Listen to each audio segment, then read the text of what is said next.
பூமிக்கின் தந்தை மகனின் கல்லறையில் பெங்களூரில் ஏற்பட்ட கூட்ட நெரிசலில் பேலூரைச் சேர்ந்த பூமிக் என்ற சிறுவன் இறந்தான். அவனது குடும்பத்தில் துக்கத்தின் நிழலை விட்டுச் சென்றான்.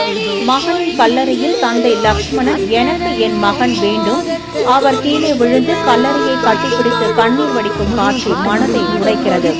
இந்த ஒரு சோகம் ஒரு அப்பாவி சிறுவனின் உயிரை பறித்தது, ஒரு குடும்பத்தை நிச்சய துயரத்தில் ஆழ்த்தியது.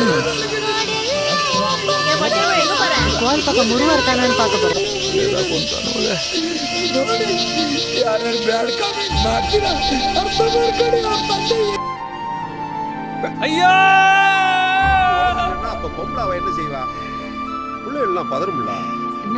ஒண்ணும் இல்லம்மா, போட்டோ பிடிச்சா ஐஸ் குறைச்சிரும் சொல்லி சொல்லி ஒரு போட்டோ கூட பிடிச்சி வைக்காம விட்டோமே. ஏற்கனவே புள்ள வாசம் மறந்து போயிட்டு இருக்கு.